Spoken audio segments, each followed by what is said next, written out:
Welcome to After the Buzzer Sports Podcast, the show that's all about real sports and real issues. We're going to have a fantastic show for you tonight, so make sure you tell your friends to check us out on YouTube and on our Facebook channel. Great show in store for you. Let's go.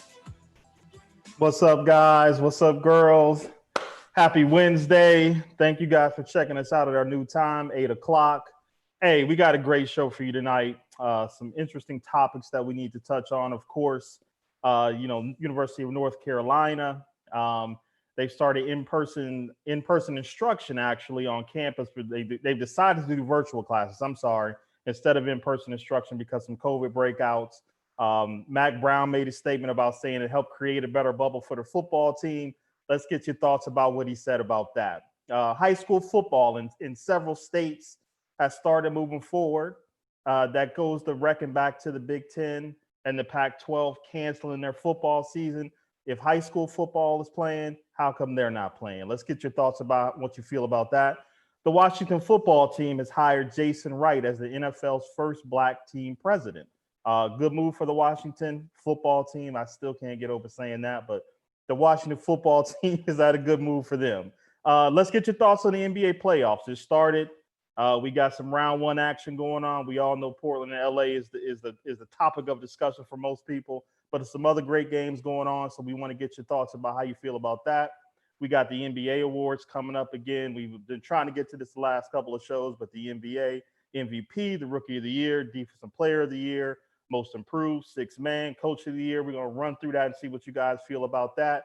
But first of all, we got a special guest. We got Dr. David Roberts. He's joining us tonight to kind of talk about the effects of COVID-19 athletes. Should they be participating in sports? So we want to get a professional's perspective about how he feels of COVID-19 and how it's affecting players and moving forward. But before we get into that topic, YouTube, Facebook, Twitter, hit us up, like us, subscribe. We're getting ready to dive into this. We're going to have a great show. So let's get started. Welcome, Dr. David Roberts. How are you, sir? Great, Marvin. Thanks, guys, everybody, for having me. Appreciate it. Absolutely, absolutely. So, Dr. Roberts, just give us a little bit of your background first before we get into this, and then we're going to kind of dive into COVID and have a discussion about how it affects athletes. Absolutely. I'm a doctor of naturopathic medicine and also a program director at Forest College. And before that, my career started in medicine and healthcare, and actually sports science as an exercise physiologist. So I've been a past professional member of the American College of Sports Medicine and the National Strength and Conditioning Association. So my heart's always been tied to athletics and the use of medicine to help athletic performance improve. So this is an interesting time and an interesting topic when you apply it to not just the safety of people, but the safety of athletes and their ability to perform on several different levels. Absolutely. Very good. Well, I'm going to start it off because I do have a question that I've been wanting to ask somebody for a while. Just on a basic level, Dr. Roberts, what advice would you give athletes if they do test positive for COVID-19? What is the advice that you would tell them about moving forward after they recover and playing football in the fall? What would be your advice to those athletes? Yeah, and that's a great question, Marvin, because for the athletic population, whether it be amateur or professional, to all people, but to perspective, COVID-19 is an aggressive virus, and it causes a significant inflammatory response in the body. And what we're learning now is that while you may have COVID, you may beat it, you may get better and seem better. The lasting effects of your body trying to fight the virus and that inflammation that exists throughout the whole body can linger for some time. And the problem is we don't even know now how long and how far reaching these damaging effects are going to be for even months or years to come. When an athlete feels better, the first thing an athlete does is they get right back into training. They get right back into playing. That's right. And my concern and our concern medically is that if an athlete jumps right back into where they were before they got sick, is their body still dealing with damage from COVID that can't be seen? And now they're going back hard. They're going back to the gym, raising their heart rates. They're getting into game situations and putting their bodies under physical stress that now could accelerate the damage internally even further. So for an athlete that unfortunately contracts COVID, deals with it, experiences the symptoms, but then, God willing, comes out on the other side of it and is better, the first thing that they should do is they should be medically managed. Again, doesn't matter if you're amateur or pro, you should be medically managed by your high school or college, whatever your standing physician is, or the athletic training staff.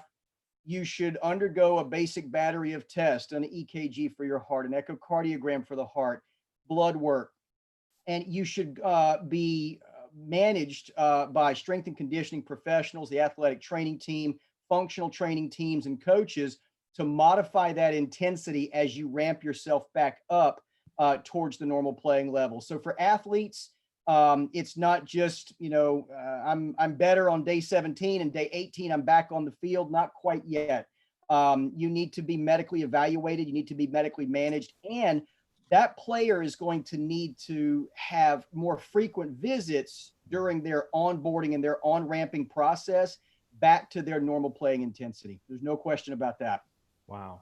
Just to kind of piggyback off that, Dr. Roberts, is it possible for people who may be asymptomatic to develop like myocardial injury? Like if they're asymptomatic, can that still apply to people who are that way? It is. And that's one of the real dangerous things to many viral infections, but COVID in particular. We call it the sleeper cell phenomenon, because you look fine. You don't seem to be much different, but yet you may be harboring or carrying the virus, and that virus could still be replicating or multiplying inside the body, taking up root in major organs. We have several major targets with COVID-19 inside the body that we're most concerned about. Number one is the heart. Number two is the liver. Number three is the kidneys. And when you see these inflammatory responses, that's really a helpful thing that the body's trying to do, but it just goes wild. It goes off the rails and unchecked. And it causes damage to these organs while trying to fight the virus. That while a person may be asymptomatic, yes, they could be going at their normal intensity. They could be playing at their normal intensity. They could be playing in contact with other players and yet not know that they're at, presenting an increased risk. So that's where testing comes in. That's where surveillance comes in. That's where what we call contact tracing comes in. And I think that certainly your bigger colleges, hopefully they will. Bigger colleges, of course, have the means to contact trace and say, okay, we've had these cases, these exposures. Where have you been? Where have you been in the summer? What kind of classes? Where was your dorm? Things like that. That's going to be important to identify those people that are asymptomatic and do pose just as much of a risk. Okay. So, Dr. Roberts, with that being said, there's been a lot of talk about the difference between what the NFL is doing and their lack thereof in the college environment. The NFL testing every day, even doing blood work. They're monitoring their athletes. That environment, and having that environment where you test every day, you do their blood work, you contact trace. If that is done, even with that myocardial injury, first of all, can that be detected by the type of testing that the NFL is doing? And secondly, if that is done, could the NFL players or the NFL itself reasonably have a football season? Yes. When you look at what the NFL is doing in terms of their testing, they've become kind of a little bubble model in a way for testing. And they've really shown the potential of the good of high-level surveillance and testing. What are their potential exposure rates at like 0.2% or something like that? It was like 0.46 or something like that. The positivity 0.46. Okay. It's unheard of when you turn on the news and see 1,000 new cases a day in a given county in a given state. So it's amazing actually what the NFL has been able to demonstrate to a high level with that. Can the danger of viral induced myocarditis be tested and found for? Absolutely, it can. Some markers of muscle damage to the heart can certainly show up on a blood test, but an EKG, an echocardiogram, or an ultrasound of the heart, a simple chest x-ray, in many cases, these three means that are relatively inexpensive. Yes, they can detect viral myocarditis and damage to the heart muscle quite well and in a quite pinpoint fashion. Those tests are even means that realistically could be carried out by primary care or sports medicine doctor for your local high schools and things like that. Not the kind of thing you got to send somebody up to Hopkins for, or the Mayo Clinic kind of thing. So you could easily diagnose from that. With the NFL testing, that kind of surveillance and testing is going to be what's needed if we're going to have a safe but an effective route back for athletes to play.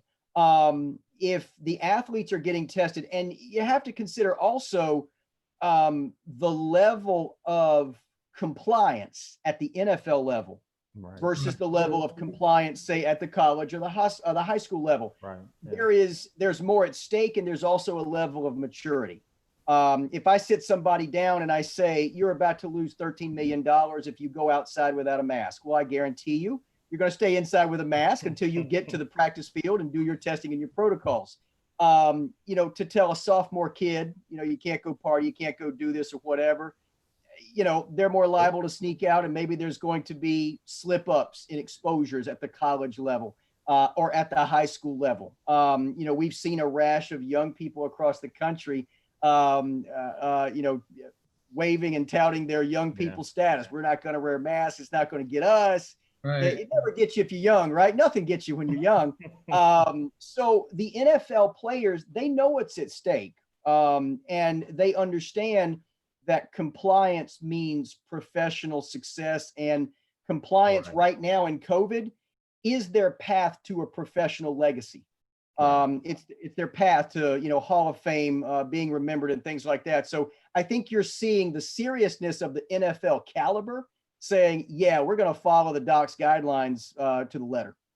A quick follow-up, Dr. Roberts. How often realistically, now the NFL, they have the money to do daily testing, and if they keep it under, I think 2%, they're going to go to every other day testing. But for a college to make what you just said work, in your opinion, how often should that college test? There are some colleges that are talking about testing, in training camp bi-weekly, and then during the season twice a week. What, in your opinion, how often do you think testing should occur for a college athlete or a high school athlete? Yeah, at the college, and it's a great question to think about, because you bring into play the medical side of it, and then you bring into play the application of it and the administration of something like that. And then you have the financial side of it. Medically speaking, with COVID and how aggressive it is, and the potential danger it could cause to these young athletes with years ahead of them, the more often the better, truthfully. I don't know if it would be feasible for somebody to do every other day or twice a week even, but honestly, if you want to be as safe as possible, twice a week is not bad. In biweekly training camps, you still potentially could have the potential for exposures, and for people to kind of scoot under the radar, and you're still going to slip through with that. So honestly, as often as possible, as often as financially and functionally, administratively feasible, that's the best way to go, really. Okay. So Dr. Roberts, I think for us, we've been talking about this for weeks. Should players play? Should they not play? At the NFL level, I think we all agree that the NFL has done a really good job, but they have the dollars to do so. The bubble, the NBA bubble has been fantastic, but they have the dollars to do that. But when we talk about high school students and college students, from your professional opinion, and as a father, because I know the guys aren't going to do this to you, but I am. Your child plays at the high school level. We have some states that are allowing high schools to play, some states aren't allowing high schools to play. would you allow your child to play, knowing all the risks, knowing that, having the money, we know that most colleges don't have the dollars to do what you're suggesting. And we definitely know the high schools don't have the dollars to do what you're suggesting. What are your thoughts as a parent and as a doctor? And I want to hear both sides of it, with high school and college players playing football. And not to mention, here at the University of South Carolina, the kids are partying. They were at a party last night with no mask. They were at a party last night. And I know because my intern is a freshman at USC.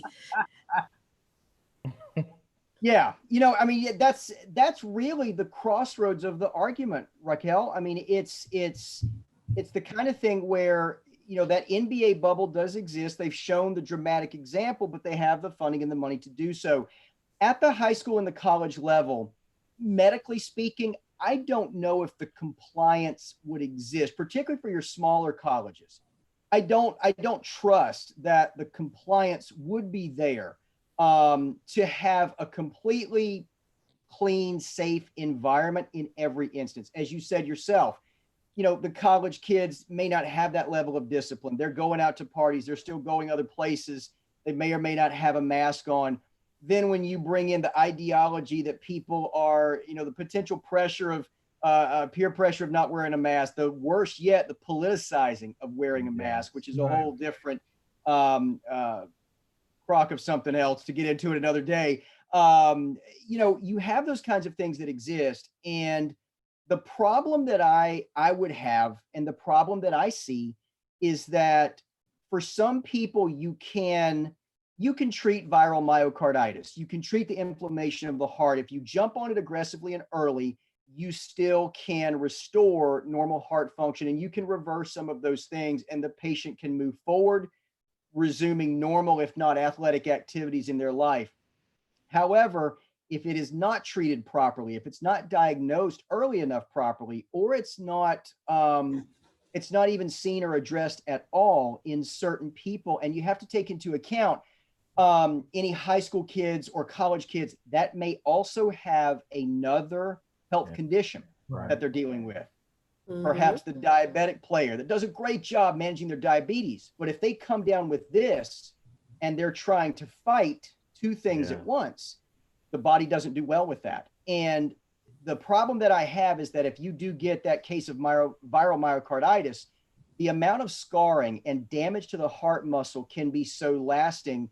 Not only does it end their athletic career, it's going to change their functionality for the rest of their life.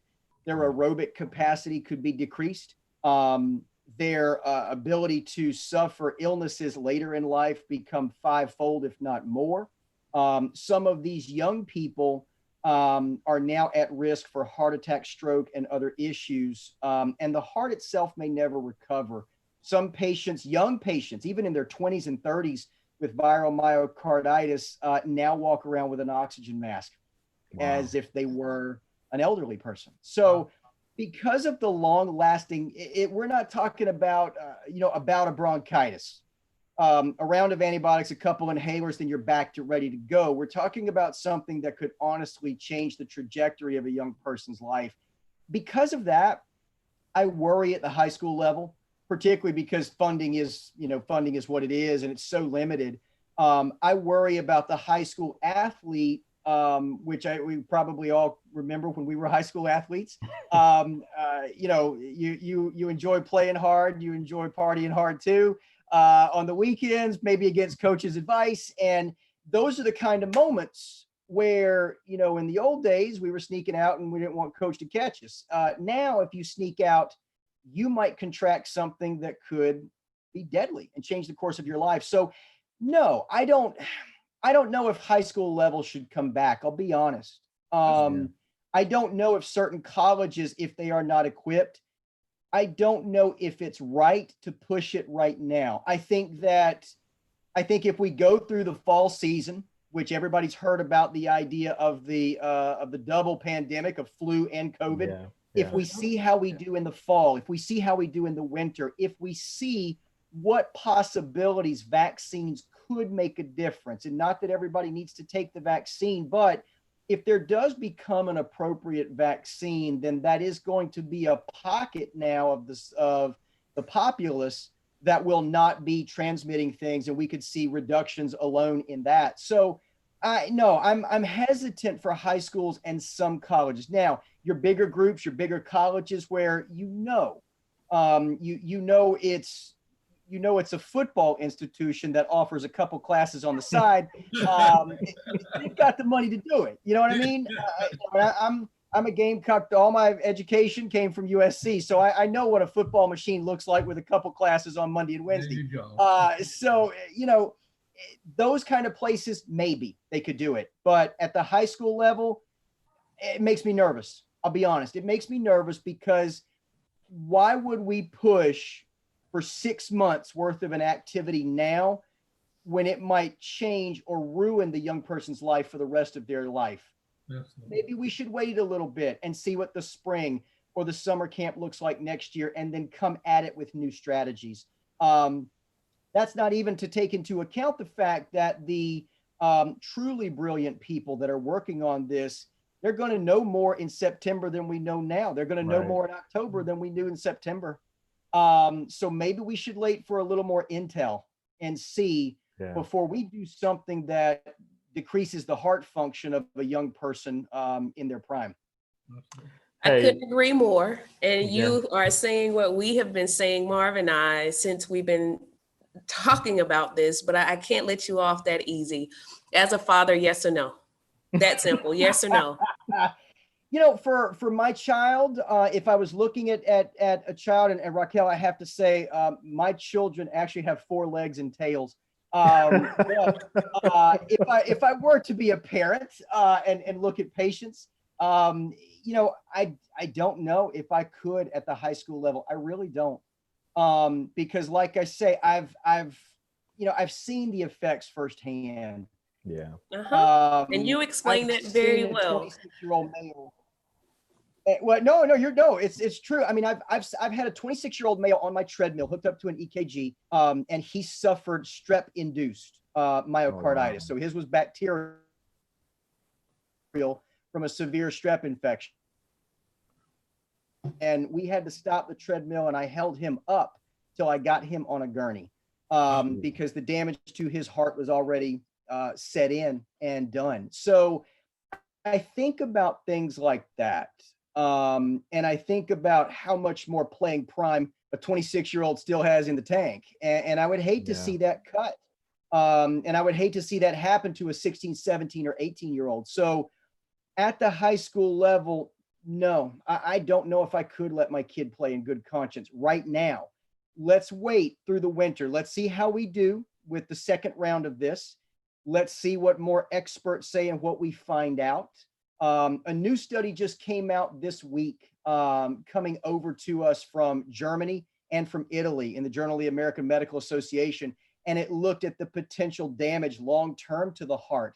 And we're seeing patients that, had COVID or variances of COVID even as much as last year in 2019, when the little pockets of the outbreak were beginning to mutate.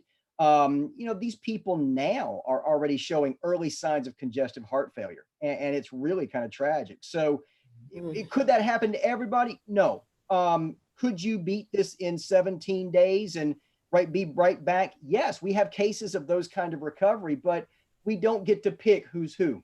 Right. We don't get to pick who's going to make the miraculous recovery. And you might have the deadlift record in your high school. You might have 10% body fat, and you're the one that ends up going down, and the whole town is shocked. They're like, we can't believe he succumbed to it, And so it's a risk. It's too much of a risk, I think, at the high school level right now. I really do. And it's sad. You hate not to play. You hate not to be a part of that. You hate to rob kids of experiences that they've already been robbed of. But it in the long run, this might be playing the long game instead of forcing the short game. And guys, before you go, Dr. Roberts, one of the most disturbing things that I think that I've seen lately is the social shaming of college students, right? University of Alabama. I'm going to just, because that's where I went. But for the athletic director and even Coach Saban putting up pictures of college students outside of bars and them being the reason why football's not going to happen because they're not being responsible enough to put a mask on. I mean, like, what do you expect? Do you really expect kids go to school to be kids and to do stuff that they do and to pin something that none of them really asked for? Let's be honest. And a lot of them don't even really care. They don't care about sports. You go to Alabama, you care if the football team does well, but I don't care enough not to go to a bar and go have fun. But the social shame some of these kids like they're doing and blaming them for the fact that we may not have football because you guys are out here doing this, it's just a really bad look. And that really disturbed me when I started to see that stuff. So I just wanted to kind of add that, Lee, so we could Marv, that's a reality though. I mean, come on. Let's quit. Let's take the pacifier out of these young adults, because that's what they are. Take the pacifier out of their mouths. They have to make life decisions as they go into college. You have to make those life decisions, and it is true that COVID is out there, and they have to be responsible adults. So I sort of hear you on that, Mom. I disagree with it, because they have to be responsible adults. Quick question, man. We got to let you go, Dr. Roberts. Please promise that you'll come back on again, because your wisdom is we need this. Yes, Lee needs you more than any of us, Doctor. No, Raquel, really, you need Dr. Roberts more than any of us. But Dr. Roberts. Lee, he just literally told you that students should not be playing at the high school level. Raquel, and you can I get you this feel slightly different. Dr. Roberts, before he has to go, please. Dr. Roberts. Sure. Yes, Why sir. do you think there hasn't been a major COVID-related situation with athletes that have contracted COVID at this point? Because none of the athletes that have contracted at these major colleges, we've never had any of them being admitted to the hospital. Nothing. Is it their physical conditioning that's helping them out here, or what do you think is going on with those guys? Absolutely. A couple things, Lee. That's a great question, by the way, and it brings up a really interesting point of study where we could look at more things. They're instantly looking right off the bat. Number one, with an athlete, in almost all instances, if you are an athlete and you are serious about your athletics, you have a different mindset and discipline than the rest of the population. You really do. I had friends of mine when I wrestled. I had friends of mine that they drank gallons of milk and ate whatever they wanted and pigged out after weigh-ins. But for the most part, if you're an athlete, you're dedicated, you're determined, you're focused, you're educated and aware, and you want to do well. You want to succeed. If someone poses something to you, this is a danger to you and your scholarship. This is a danger to you and your health. This is a danger to you getting up and doing what you love every day. You'll probably stay away from it. You'll probably do something to stay away from it. So I think the athlete is more disciplined than the average person right off the bat, number one. Number two, yes, physical conditioning absolutely plays a role in this. There's no question. In two primary ways. An athlete who is well-trained and regularly trained and is fit produces more white blood cells than the average person. And so going through exercise training, whether it be, any sort of sport, whether it's distance, aerobic, whether it's strength work, athletes produce more defense mechanisms in their blood and in their body. And that's a natural benefit of exercise that everybody can reap. People by going and walking and exercising can automatically boost their immune system. For the athlete who trains 5-6 days a week and is serious about it, their white blood cell system is more advanced. And so they are able to handle things better. They have stronger tissues within their body. They have less incidence of disease. So when that person comes down with COVID, their respiratory system can start to take the hit and the damage. Do they still feel bad? Yes. Could they still end up on breathing apparatuses and mechanisms? Of course, but they're better able to handle that. We've seen that time and time again with adults and heart attacks. Yeah. A sedentary adult, 2-pack-a-day smoker, 60 pounds overweight. When they have a heart attack, they could be looking at the big one. Take that with someone who's 40, 50 years old, but they walk or jog, or they do distance running 3 to 4 days a week. not only can they survive their first one, but they probably won't have their second heart attack. And that fact has been proven time and time again by research. So yeah, the athlete is more serious. They're more dedicated. Number two, they have a different blood chemistry. They have a better white blood cell system, and they're able to kick and fight this better. Yeah. All right. Hold on before you go there, Dr. Roberts. Lamondre. Absolutely, Dr. Roberts. We just want you to know that you are appreciated, and that's evidenced by the comments on YouTube. Camilla Gray says Dr. Roberts is on point, so she wanted everyone to know that. Thank you, Camilla. I appreciate it. Hey, Dr. All right. Well, Dr. Roberts for being on. We really, really appreciate you. Make Yeah. sure you Anytime. come, Guys, this is make fun. sure you come back. Yes, Lee, Marvin, and Raquel for the very educated opinion. Thank you, Raquel. I enjoyed that very much. Nothing against the gentleman in any regards. Dr. Roberts, I appreciate your time, man. Thank you guys so much. Y'all have a good night. Stay safe, everybody. You do the same, doctor. Boy, finally got somebody on here knowing what they're talking about, huh? Yeah. Well, Finally. I appreciate him because he pretty much backed up everything I've been saying, Mark. Look, for me, it's easy. When you say that, and Raquel, she wasn't on our last show, Mark, but you were here. How much money did the Big Ten make last year? They're after $800 million. You can pay for this stuff. It's all want to. That's what it is, and that's all I'll say. With that being said, let's move on to our next topic. And guys, call in, weigh in on it, 803-570-5031. Call in, tell us what you think about what Dr. Roberts said or some of the topics that we're going over. So just in staying with COVID-19, the University of North Carolina stopped in-person instruction on campus for all students, and they decided to do virtual classes instead. However, the football team is still scheduled to play this season. Coach Brown said that it was better for them because it made them more insulated, almost kind of gave them a bubble. So what do you guys think about that statement from Coach Mac Brown and what we see going on at these universities right now? Raquel, since Lee been talking, let me let you start off.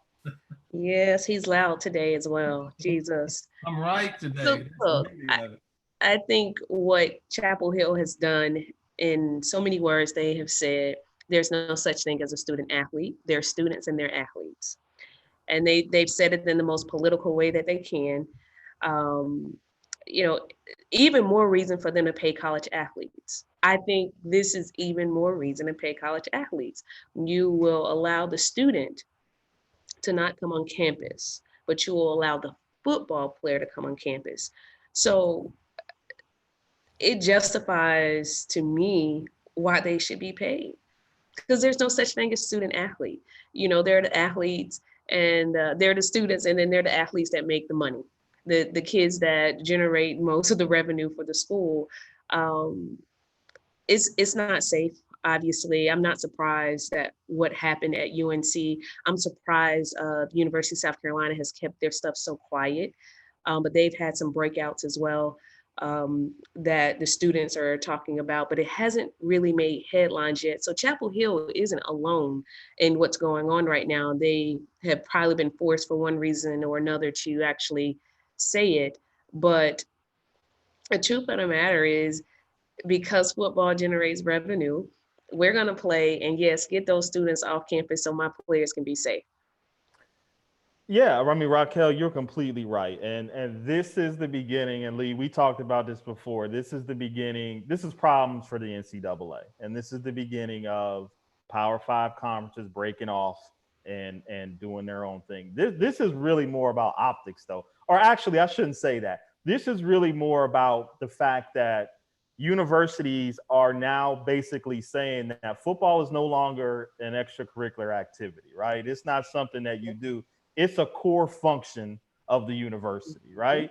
It is a core function of how this university runs, operates, generates funds, pays its people. That is what it's basically saying. And for you to say that we're bringing kids back, and we know they brought them back because they couldn't have football unless they brought students back, right? But they bring students back. Then they say it's too dangerous for us to continue in-person classes. We're going to put you all online at this point because it's just too dangerous. But we can still continue to have a football season and go through a schedule of a football season. The optics suck We all know what this is about. And this was never about bringing students back to school. This was always about having a football season. I mean, we knew they was going to go online. The writing was already on the wall, but the optics are terrible. And it's basically saying that now we all know that football is a core function, or sports in general, of universities, period. We already knew that. Yeah. We already knew it, Mark.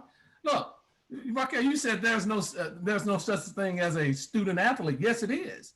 You can be a student athlete. They just need to pay them.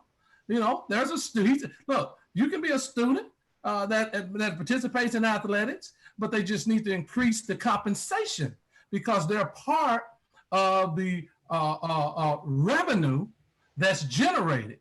Like, you know, anybody that has a business that generate that type of money, and the players or the people that are generating it need to be compensated in an appropriate manner. There's nothing wrong with saying student athlete. But the issue here is that the college presidents don't want, and the chancellors don't want to break their amateurism model that they have been reaping the benefits of. Coaches making $8-9 million, presidents making $3-4 million.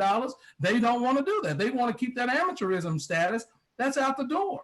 That's out the door. But you can still be a student athlete and get paid and be, and like we said last week, you know, I know, Marv, you think that they should be in some type of trust. That's cool. I don't really like that because they need the money. And the thing about it, it's easy.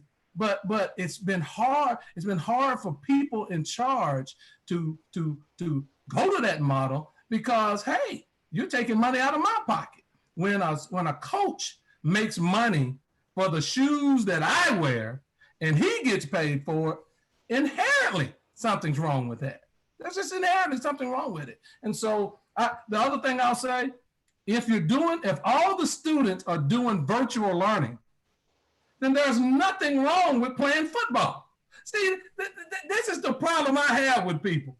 Now, we have business owners, Marv, that have businesses that they're open. The restaurants are open. Retail shops are open. I don't see them taking temperatures when people come in the building.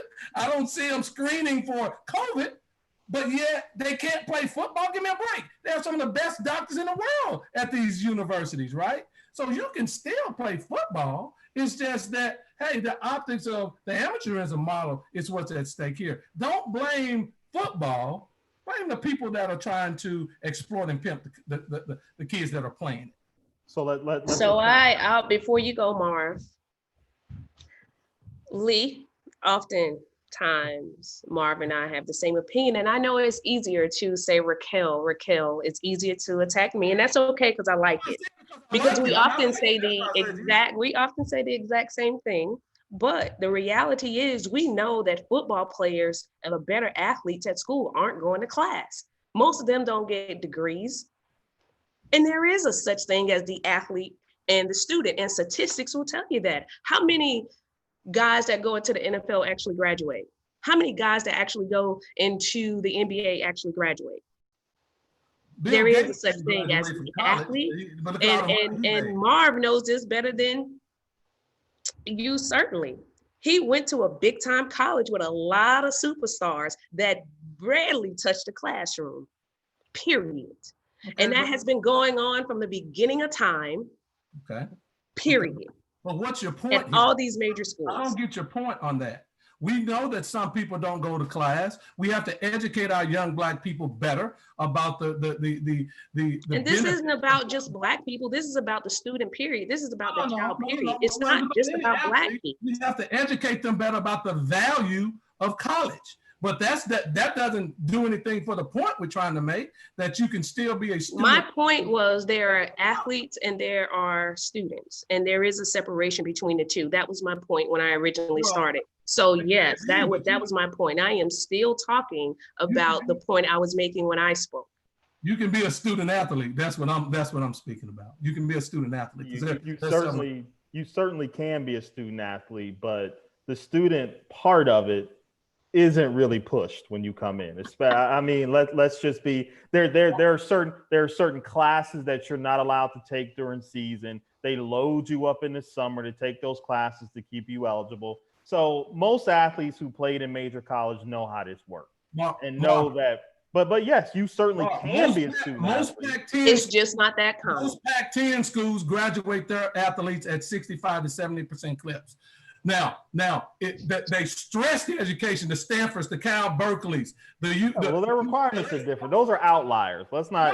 No. Yeah, let's talk about the SEC. Their and the requirements ACC. are different to even get in for athletes. Okay, Those are outliers. But you're just saying that most athletes don't go to. That's not factually true. So Lee, we'll dumb down more then. You know that we're talking about these big schools, the big schools, like the SEC schools where sports are life. We know that a lot of those athletes aren't going to class. I mean, and in the ACC. And it's truly, I mean, SEC Period. schools, their graduation rates are among some of the lowest that we have. So next week, I'm going to have the graduation rates, Raquel, because I'm a researcher. I went to the University of Washington, one of the greatest institutions in America. I just want to let you know that. I'll have the SEC statistics on graduation. Well, be sure, since we're going to do this, be sure that when you do this study, do it over a 4 or 5 year period of students, not somebody coming back in 10 years to get there. Certainly, you do. Okay, so we would, but let's just blend that into the next topic about high schools being allowed to play in some states, and then we have the Pac-12 and the Big Ten who have decided not to play. What do you guys think about that? It kind of segues into that whole discussion and topic. What do you guys think about that? My opinion is the exact same, and I don't think college football should happen or high school football. Lee? I never have been a proponent of high school playing. It's not, I don't think that high schools have the right amount of funding for those kids to be out there playing.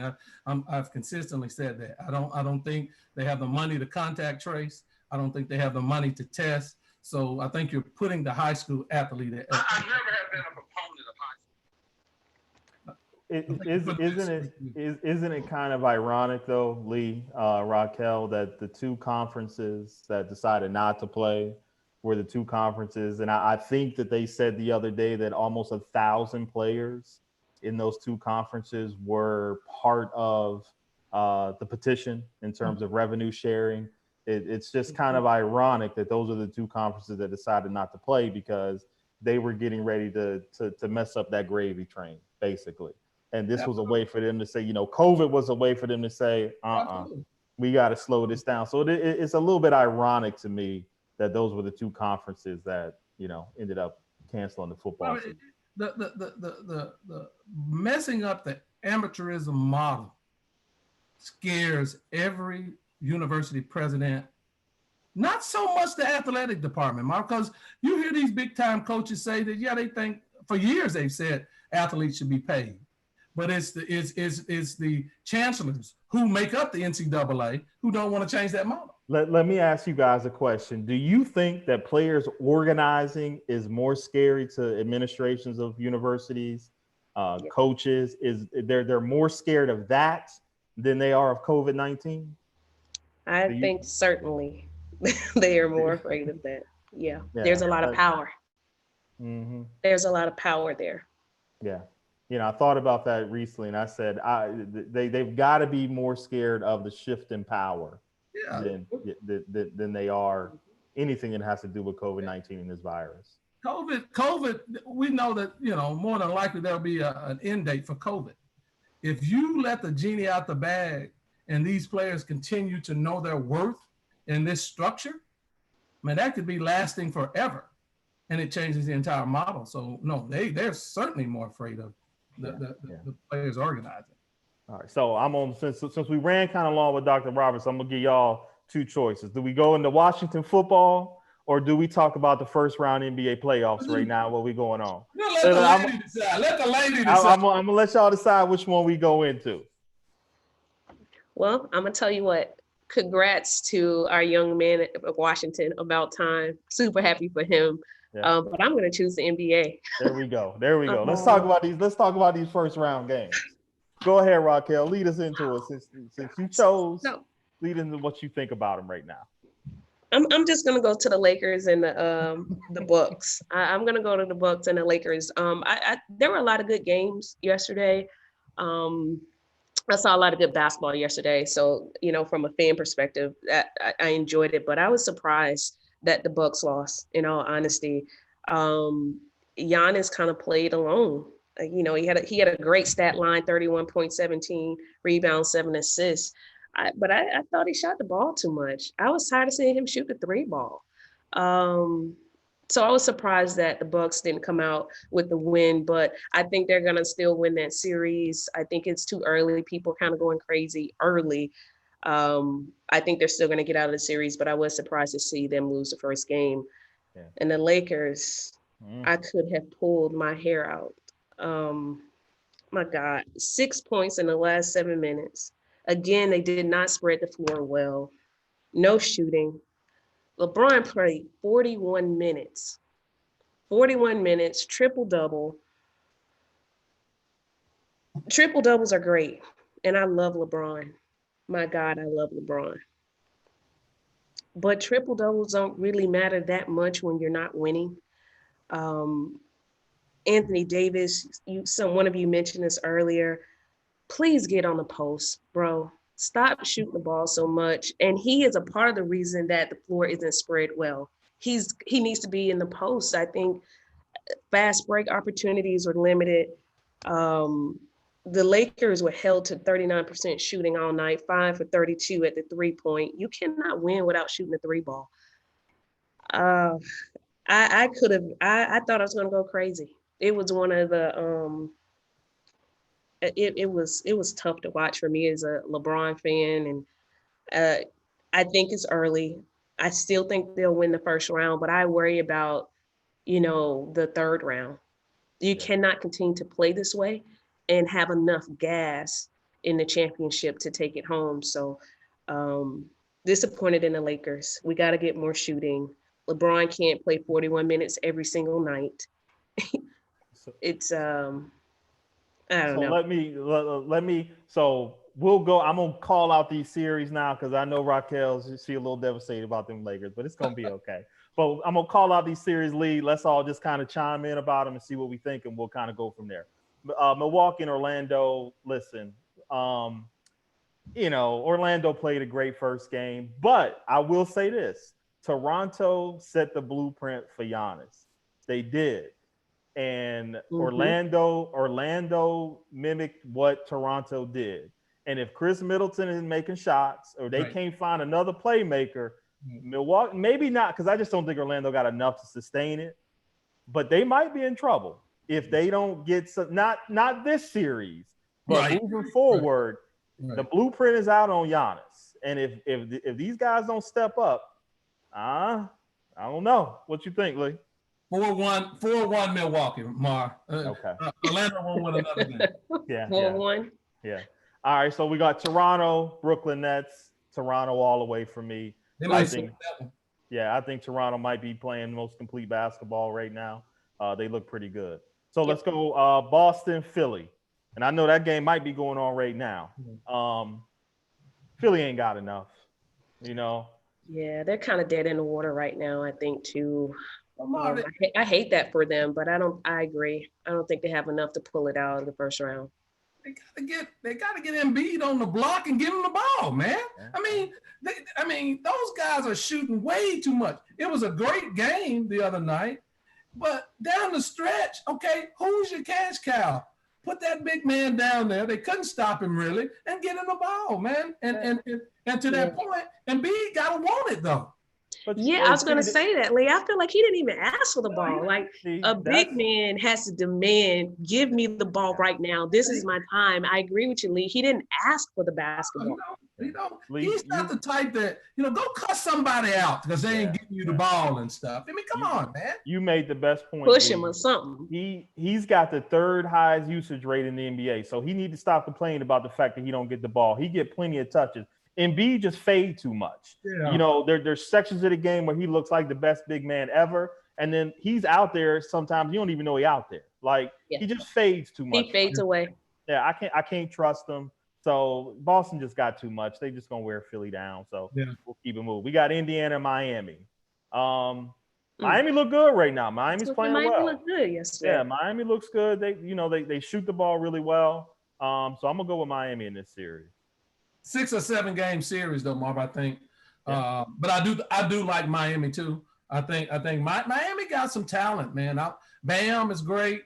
Butler, man, that's a man. Philly should have kept Butler, man. They should have paid Butler and not spent all that money on Tobias Harris and all them. Come on, you should have kept Jimmy Butler. So Tobias got a great agent as well. Yeah. Let's the Clippers and Dallas. I think Dallas can make it interesting because Luka's a bad boy. I just don't think they got enough. They can make it. They might win 1 or 2 games, maybe 1. But I'm gonna go with the Clippers on this one. Yeah. We got Denver. Go ahead, Lee. I just don't think people automatically pencil in the Clippers, and I do think they're gonna be Dallas. But Mark, Denver gonna give the Clippers all they want. Denver got all they wanted tonight from Utah. So I know, but Denver gonna win that series. They'll win it, but Utah got enough to make that a long series. Yeah, they got enough to make it interesting. But I agree with you. Jokic and Murray and what they got is probably going to be Junior. I mean, if he, you got to get consistent, but the Clippers will beat Dallas. You're right. Yeah. Houston and Oklahoma City. Man. Look like y'all sleeping on Houston, man. Y'all better leave Houston alone. Houston may go 4-0. I'm telling y'all, Houston might sweep in this series. Houston gonna mess around being the Western Conference Finals. I'm gonna tell you that. Look, I watched them last night, and I never was a big Houston on the way they play, but it's hard to guard. So much Houston. Offense. Yeah, it's hard to guard. So much offense. And they play just enough defense to keep them around. But if they shoot the ball the way they do, they're gonna be a problem. They played a little defense last night. You're right. They showed up a little bit. I know it's Oklahoma City. Oklahoma City, they've overachieved. They're not a bad team, man. They're not a bad team. They spanked Oklahoma City. I mean, yes, sir. They spanked them. They took them to. Now, it's only one game, so one game. Yeah. All of these series are going to shape up, but Houston can cause some trouble. Houston, in my opinion, is more dangerous than Portland, Marv, in my opinion. And I know we're about to get to the Lakers in a minute. So let's go ahead and get to that one because we're gonna spend the majority of the time talking about that real quick. So let's get to that. I'm gonna go ahead and give you my thoughts about this. Now, I've seen a lot of Portland people, acting like they didn't want to chip, right? Like it's, Portland played well. Let's not, but let's take some things into consideration. The Lakers went 11 of was it 30 or 31 from the free throw line. I'm no mathematician. I never, Raquel got the NBA. I'm no mathematician, but I know they lost by 7. So, do the numbers with that. If they just would have hit some free throws, it would have been different.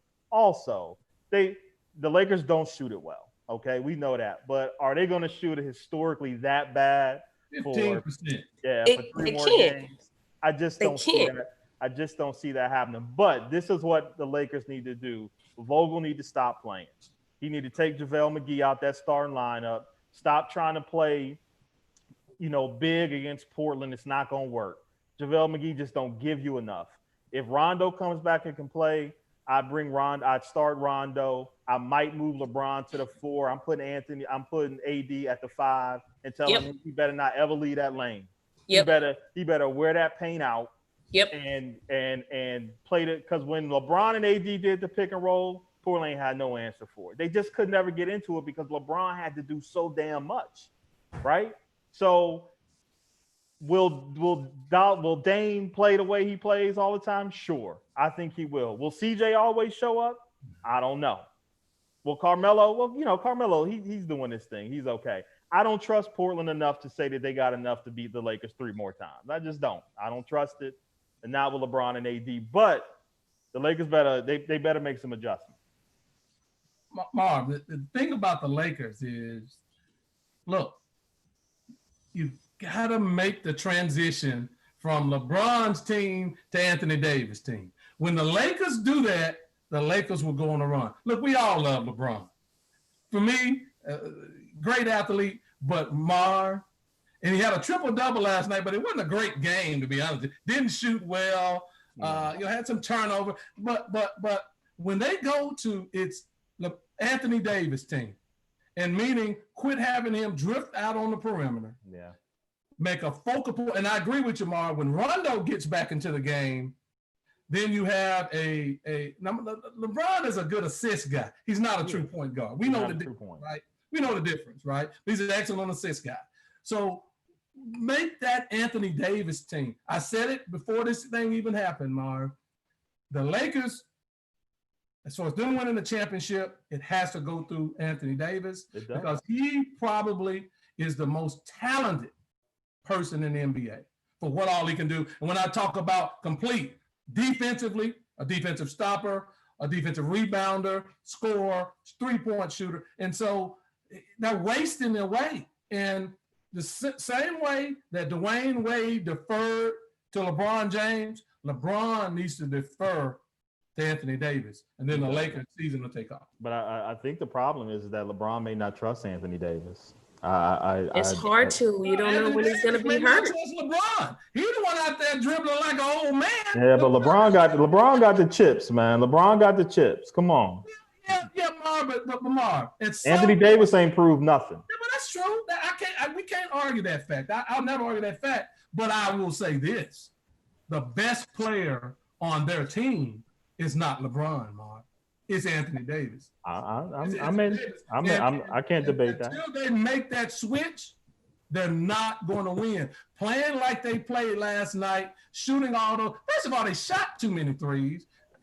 And 15%, they're not going to shoot that, but they shot too many. And Anthony Davis took way too many jump shots. He can hit jump shots, but man, make it his team. And Marv, last thing I'll say, one of the worst coaches. Yeah. Such a terrible hire, man.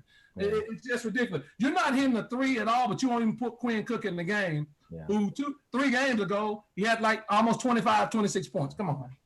Yeah. Well, we went a little bit over on that. Dr. Roberts gave us such good information tonight. We ran a little bit long. So, we've come to that point in time where we got to say goodbye, but we're going to close with a couple of thoughts. So, Raquel, why don't you start us off? You got any thoughts to close us out with tonight? I think I had some notes on the kid that left Illinois to go to Florida to play football, high school kid. Yeah. I looked at the guy and I said, well, hell, he already looks like he should be in the NFL. So I guess I understand why the baby wants to play, I suppose. But I think there has to be some rules in place where they stop that. I don't think they should allow students to move just to play football. But it's a hard one. I want to see football. Like, I want to see college football. I want to see high school football. I'm the girl that goes to high school games on Friday night. We'll tell them students to wear their damn mask then. How about that? But they're not responsible enough. And it's not just, because of football. You think about, kids in general, the teen pregnancy rate, they just make crazy decisions. And it's not just during COVID. It's just what they do, just how it is. And they're going to be kids. And we were too. Yeah. I made some mistakes during that time. And I can honestly tell you, as an athlete, I would have made better decisions than some of my friends on campus. But if I did not shoot that ball, I probably would have been doing the same stupid stuff. Well, I probably would have been at parties too. I was shooting the ball and still doing the same stupid stuff. So we would get killed though, You know what I mean? So we got to get the kids a little more slack. They are young adults, but it's just what we do at that age. Yeah. We're not responsible enough at that age to make the best decisions for ourselves. And we're seeing that across the country. So I don't think we should have college or high school football this season. And it's not because I don't want to see it. I just don't think the kids are responsible enough to take care of themselves. All right. Lee, close us out, man. fact that you see all these petitions going around. Justin Fields signed a petition. Last time I checked, 130,000 signatures on there about wanting to play the Big Ten season. I think athletes, football players in general, are some of the most disciplined people out there as far as the environment. When you put them in the environment of playing sports and playing football and around their coaches, you see now that there's going to be isolated incidents, as always is. There's isolated incidents even when COVID is not around. But to see the resolve of these players who want to play and are doing the right things, Right. It really encourages me. The one thing that to me that's the big problem here is the so-called adults in the room and the politicians. They're the ones that's ruining it for everyone, because those same athletes, high school students that we see, Marv, that you talked about, that were at the bars, they're getting their cue from the administration and stuff, right? Mm-hmm. And some of these governors and things, and that's sad. So it's shameful. I hope that when the leadership changes, that can change. And I commend those players who are trying to do the right thing. Absolutely. Well said, Lee. Well, guys, we've come to that time. We need to wrap it up, but good show, very informative. I want to thank Dr. Roberts again for joining us. He really did shed some light on COVID-19 and, some of the things that we may not pay attention to. And I think the takeaway is that we shouldn't be playing football. Come on. New day, new time. Mark, new day, new time. Everything. Hit with it. So we are Monday, Wednesdays, and Fridays now, guys. Plug it in. We're coming on at 8 o'clock from 8 to 9. So make sure you subscribe so you can on YouTube, so you can get that little notification when we come on. Like us on Facebook. But we got a new time, so make sure you guys do note that. But for Marvin Orange, Mr. Lee Jones, Raquel, EMR Thomas, good to see you back, Raquel. I know you was out handling business. Coach Keaton, I miss you. Coach Keaton, you're coming back on, man. Come on. Coach Keaton out there. We got LP in the background as always. Everybody always love his voice. I know he don't get on enough, but LP, what's up? And until next time, guys, we will see you on Friday, 8 o'clock after the Buzzer Sports Podcast. Have a good night. Take care.